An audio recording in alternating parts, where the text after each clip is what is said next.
Mga kapuso, bago sa saksi, biglang pinagsasaksak ang 12 anyos na estudyante habang naghihintay sa waiting shed sa Tarlac City.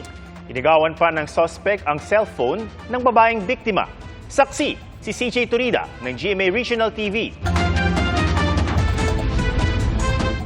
Nagsa-cellphone ang babaeng estudyante habang nakaupo sa waiting shed sa Barangay San Vicente, Tarlac City.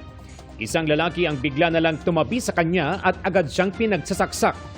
Pinilit ding inagaw ng lalaki ang cellphone ng biktima. Initially, lumapit nga daw yung suspect natin sa kanya, nagpalakad-lakad at tinapihan siya. Bigla na lang siyang sinaksak. Then after that, dinampot yung cellphone niya. Sugatan ang 12 anyos na batang babae ayon sa pulisya.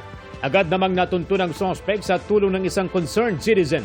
Napansin namin na bumili siya dun sa isang tindahan. And fortunate naman na yung tindahan na yun may CCTV pala. So, nung yumuko siya, na-identify siya nung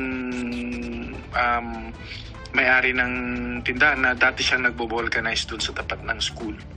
So, yun. And then pinuntahan na ng kagawad ko yung address niya. Voluntary naman siya sumuko. Sinabi ng suspect sa pulisya na nagawa niya ang krimen dahil sa kagustuhang mabayaran ang kanyang mga utang.